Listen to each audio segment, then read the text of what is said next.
নমস্কার বন্ধুরা, welcome to ইউনিকন। তো বন্ধুরা, এবারের আইপিএল অকশনের একটা সবথেকে ইন্টারেস্টিং সেট হতে চলেছে ভারতীয় আনক্যাপড উইকেট কিপার ব্যাটসম্যানদের যে সেট, সেই সেটটা। কারণ বেশ কিছু টিমের ভালো উইকেট কিপার ব্যাটসম্যান লাগবে এবং এবারে কিন্তু কোয়ালিটি কিছু ভারতীয় উইকেট কিপার ব্যাটসম্যান অকশনে অ্যাভেলেবেল থাকতে চলেছে, যারা অবশ্যই ইয়ং, আনক্যাপড, বড় লেভেলে এক্সপিরিয়েন্স নেই, বাট সেই ট্যালেন্টটা আছে ভারতের হয়ে খেলার মতো। সেই স্কিল সেটটা আছে যে কোনো একটা আইপিএল টিমের হয়ে আইপিএলে এসে আগুন লাগিয়ে দেবার মতো, আইপিএলে এমন খেলার মতো যেখানে তার নাম নিয়ে হইচই পড়ে যেতে পারে যে এই প্লেয়ারটাকে, এর নাম তো আগে শুনুনি, তবে তোমাদের সেই নামগুলো আমি শুনিয়ে রাখছি। 10 জনের নাম বলবো, যেই 10 জনের মধ্যে হয়তো সবাই অকশনে দল নাও পেতে পারে, তবে যারা দল পাবে তাদেরকে আইপিএলে আমরা নজরে রাখতে পারি, কারণ সেই প্লেয়ারগুলোর মধ্যে সেই ট্যালেন্ট আছে। তো সেরকমই আইপিএলের দিন অকশনে তোমরা কোন 10 আনক্যাপড ইন্ডিয়ান ব্যাটসম্যানের দিকে নজর রাখতে পারো, এই ভিডিওতে তোমাদের বলবো। তো বন্ধুরা, ভিডিওর মেন টপিকে যাওয়ার আগে একটা কথা বলিনি, সেটা হচ্ছে যে এই ভিডিওটা বানানো পরশু দিন, এবং সেই জন্য আমার এই লিস্টে সালিল আরোরা সম্ভবত 5 নম্বরে আছে। কিন্তু সালিল আরোরা আজকে সৈয়দ মুস্তাক আলী ট্রফিতে যে ইনিংসটা খেলেছে এবং যেরকম ব্যাটিং করেছে, 45 বলে 125 করেছে, ওই ইনিংসটার পর তাকে টপ 3-তে রাখতে হবে, সে যেরকম ফর্মে আছে। উইকেট কিপার ব্যাটারদের মধ্যে হয়তো কার্তিক শর্মার পর সব থেকে বেশি দাম সালিল আরোরাও পেয়ে যেতে পারে, এই একটা ইনিংস ব্রেক থ্রু হয়ে যেতে পারে তার জন্য। কোন কোন টিমের উইকেট কিপার ব্যাটসম্যান লাগবে যদি আমরা সেই নিয়ে কথা বলি, সেখানে ডেফিনেটলি কলকাতা নাইট রাইডার্সের সব থেকে বেশি করে লাগবে। কারণ কেকেআর এমন একটা দল যারা একটা লম্বা সময় ধরে একটা কোয়ালিটি ইন্ডিয়ান উইকেট কিপার ব্যাটসম্যানের জন্য স্ট্রাগল করছে। বর্তমান সময়ে আঙ্গক্রিস রঘুবংশী, সেও উইকেট কিপিং করা শুরু করেছে, সেটা অবভিয়াসলি কেকেআরকে কিছুটা হেল্প করবে। তবে তারপরও কলকাতা নাইট রাইডার্স হয়তো আইপিএল অকশন থেকে একজন কি দুজন uncapped Indian wicket keeper batsman তুলতে চাইবে, কারণ এবারে সেটা এতগুলো কোয়ালিটি অপশন আছে যেগুলো সববার থাকে না। কেকেআর ছাড়া বাকি মুম্বাই ইন্ডিয়ান্স, তারা কিন্তু আরেকজন ইন্ডিয়ান উইকেট কিপার ব্যাটসম্যানকে লোয়ার অর্ডারে খেলার জন্য তুলে রাখতে পারে, কারণ তাদের হয়তো নর্মালি প্ল্যানিং থাকতে পারে একজন উইকেট কিপার ব্যাটসম্যানের সঙ্গে ওপেন করা বিদেশি। তবে যদি সেটা তারা না করে, উইল জ্যাক্সের মতো প্লেয়ারকে দিয়ে ওপেন করে, সেখানে তাদের নিচের দিকে একটা lower order wicket keeper batsman লাগবে। তাদের কাছে রবিন মিন্স আছে, তবে তার কোনো ব্যাকআপ নেই, সে না চললে তখন কি হবে? তো সেখানে তারাও একটা ব্যাকআপ উইকেট কিপার ব্যাটসম্যান তুলতে পারে। রাজস্থান রয়্যালস তুলতে পারে, যাদের টিম থেকে অলরেডি সঞ্জু স্যামসন চলে গিয়েছে, তো তারা ধ্রুব জুডেলের একটা ব্যাকআপ উইকেট কিপার ব্যাটসম্যান কিন্তু লোয়ার অর্ডারে তুলে রাখতে পারে। এবং রাজস্থান থেকেই কোয়ালিটি উইকেট কিপার ব্যাটসম্যান দুজন আছে যাদের দিকে সব থেকে বেশি নজর থাকবে, রাজস্থানেরও নজর থাকতে পারে সেই দিকে। আর এরই সঙ্গে সঙ্গে আমরা সেই সমস্ত উইকেট কিপার ব্যাটসম্যানদের নাম নিয়ে আলোচনা করব যারা কোয়ালিটি ব্যাটসম্যানও, ফলে যে কোনো টিম শুধুমাত্র উইকেট কিপিংয়ের জন্য না, প্রপার ব্যাটসম্যান হিসেবেও এই আর কি প্লেয়ারগুলোকে টার্গেট করতে পারে। তো চলো যদি লিস্ট শুরু করি।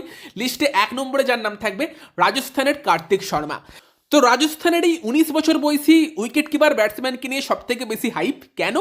কারণ এই প্লেয়ারটার মধ্যে কিছু ইউনিক স্কিল সেট আছে। উইকেট কিপার ব্যাটসম্যানের পাশাপাশি তার মধ্যে 6 মারার একটা ভালো রকম ক্ষমতা আছে, এবং ভারতীয় ফিনিশার একটু রেয়ার জিনিস, যেটা সব টিমই খোঁজে।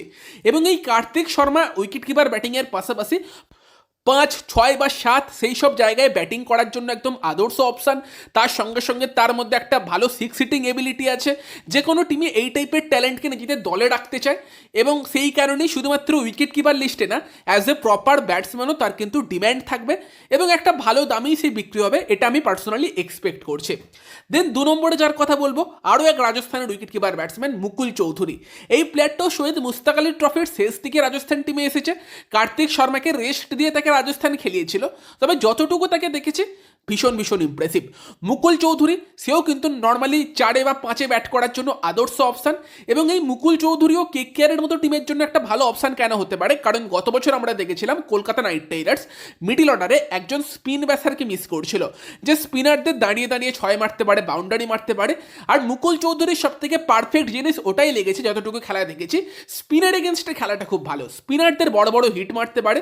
21 বছর মাত্র বয়স, ভালো একজন উইকেট কিপার ব্যাটসম্যান এবং মিডল অর্ডারে পারফেক্ট অপশান।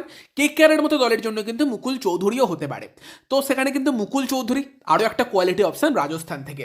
3 নম্বরে তুষার রাহেজা, তামিলনাড়ু প্রিমিয়ার লিগের টপ স্কোরার, দারুণ ব্যাটিং করা, top order batsman, aggressive intent.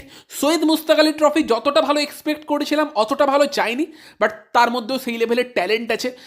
24 বছর বয়স, ফাস্ট বোলিং বলো বা স্পিন বোলিং বলো, দুইয়ের এগেনস্টেই খেলাটা ভালো, এবং পারফেক্ট অপশান কিন্তু অনেক টিমের জন্যই হতে পারে তুষার রাহেজা। তার দিকে আমরা নজর রাখবো অবশ্যই আইপিএল অকশানে।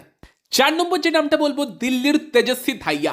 আরও এক নাম যাকে নিয়ে আগে আলোচনা করেছি, পরপর দুটো দিল্লি প্রিমিয়ার লিগে দারুণ ব্যাটিং, এবং দারুণ ব্যাটিংয়ের পাশাপাশি তার স্ট্রাইক রেটও হাই থাকে, এবং তার মধ্যে ম্যাচ ফিনিশ করার ক্ষমতা আছে। 5 বা 6 ব্যাট করার জন্য পারফেক্ট অপশান। স্পিনের এগেনস্টও ভালো খেলার ক্ষমতা আছে। হয়তো কার্তিক শর্মাকে নিয়ে যে হাইপ ক্রিয়েট হয়ে আছে সেটা হয়তো তেজস্বী ধাইয়াকে নিয়ে নেই, বাট এই 23 বছর বয়সী দিল্লির উইকেট কিপার ব্যাটসম্যানও কিন্তু যে কোনো আইপিএল টিমের জন্য ফিনিশার রোলেও একটা ভালো অপশান হতে পারে। তার দিকেও কিন্তু বেশ কিছু আইপিএল দল নজর রাখতে পারে, যেরকম রাখতে পারে আর এক 23 বছর বয়সী উইকেট কিপার ব্যাটসম্যান পাঞ্জাবের সালিল আরোরার দিকে। এই সালিল আরোরাও সেম ক্যাটেগরির প্লেয়ার, সেম টাইপেরই প্লেয়ার, 5-এ 6-এ বা 4-এ সেই জায়গাতে ব্যাট করতে প্রেফার করে, এবং তার মধ্যেও ট্যালেন্ট কিন্তু একদম ভরে ভরে আছে। নর্মালি ওই মিডল অর্ডার অ্যাগ্রেসর হিসেবে সে খেলে। তোমার মানে মিডল অর্ডারে এলো একটা 15 বলে 25, 20 বলে 35, এই টাইপের ইনিংস খেলে টিমকে একটা ভালো বেস তৈরি করে দেয়। মানে মোটামুটি কনসিস্টেন্টলি রান করে, কঠিন সময়ে এসে স্টাইলিশ ব্যাটসম্যান, ভালো টাইমিং করতে পারে। মানে ইন্টারেস্টিং প্রসপেক্ট, এক্সাইটিং ট্যালেন্ট। তো শালিল আরোরা, তার দিকে আমরা নজর রাখতে পারি। 6 নম্বরে আরেকজন লোয়ার অর্ডার বা ফিনিশার ব্যাটসম্যানের কথা বলবো, যে কিন্তু কনসিস্টেন্টলি রান করছে। তার নাম হচ্ছে রুচিত আহির, যে কিন্তু সৌরাষ্ট্রের প্লেয়ার।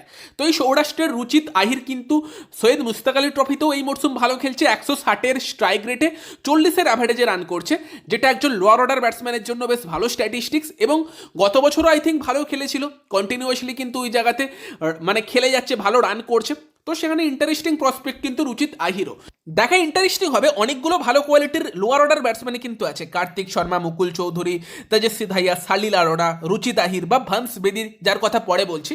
তো এই এতগুলো ট্যালেন্ট আছে, টিমেরা কাকে চুজ করে, কাকে বেশি প্রায়োরিটি দেয়, সেটা একটা দেখার বিষয় কিন্তু থাকবে। তো 7 নম্বরে ভান্স বেদির কথাই বলবো। গত বছর সিএসকে নিয়েছিল, এই বছর রিলিজ করে দিয়েছে। তাকে নিয়েও কথাবার্তা কিন্তু গত বছর খুবই হয়েছিল, যে মহেন্দ্র সিং ধোনির উত্তরাধিকারী হতে পারে, ভালো ট্যালেন্ট, যেরকম হাইপ হয় আর কি। তবে তাকে ইনজুরির জন্য ছিটকে যেতে হয়েছিল। উডভিল এসেছিল সিএসকে টিমে, সিএসকে রিলিজ করে দিয়েছে। দেখা যাক ভান্স বেদি দল পায় কিনা। 8 নম্বরে বলবো অভিষেক পাঠকের কথা। আরও একজন মিডল অর্ডার টাইপেরই ব্যাটসম্যান, যার মধ্যে কিন্তু পাওয়ার গেমটা আছে। পাওয়ারফুল ক্রিকেটার, বড় বড় স্ট্রোক খেলতে পছন্দ করে, এবং এই অভিষেক পাঠক উইকেট কিপিংয়ের পাশাপাশি বোলিংও করে, অনেকটা গ্লেন ফিলিপস টাইপের প্রসপেক্ট। দেখা যাক এই প্লেয়ারটা দল পায় কিনা। বাকি 9 নম্বরে আমি যার কথা বলবো কেএল শ্রীজিৎ, যে কিন্তু কর্ণাটকের ব্যাটসম্যান, মোটামুটি টপ অর্ডারে ব্যাট করতে পছন্দ করে। মুম্বাই ইন্ডিয়ান্স রেখেছিল তাকে দলে, ছেড়ে দিয়েছে। বাট কোনো টিম যদি টপ অর্ডার ব্যাটসম্যান খোঁজে, উইকেট কিপার ব্যাটসম্যান, তুষার রাহেজের পাশাপাশি কিন্তু কেএল শ্রীজিৎও একটা ভালো অপশান হবে, যার থেকে কনসিস্টেন্টলি রানটা পাবে। তো এই কিছু ব্যাটসম্যানের দিকে নজর আছে। উইকেট কিপার ব্যাটসম্যানের দিকে 10 জনের নাম বলেছিলাম। 10 নম্বরে আমি কাকে রাখবো ঠিক বুঝতে পারছিলাম না, কারণ এরাই বেশ ট্যালেন্ট যাদের কথা বললাম। বাকি হার্দিক তামরি, বিপিন সৌরভ বা রাজস্থানের কুণাল রাঠোর, এই টাইপের কিছু অপশান আছে। তারা দল পাবে কি বলা মুশকিল, নাও পেতে পারে। বাট যদি কোনো টিম নেয় তাহলেও অবাক হবার থাকবে না। তবে একটা দেখার বিষয় কিন্তু লুবনিত সিসোদিয়া, সে কিন্তু ফাইনাল লিস্টে নেই। তার মানে লুবনিত সিসোদিয়াকে নিয়ে কিন্তু কোনো টিমই ইন্টারেস্ট দেখায়নি, এটাও একটা দেখার বিষয় কিন্তু থাকবে। বাকি আমার তো নজর অবভিয়াসলি কার্তিক শর্মা, মুকুল চৌধুরী, তুষার রাহেজা, তেজস্বী ধাইয়া, শালিল আরোরা, আর কিছুটা রুচিত আহির, এদের দিকে থাকবে।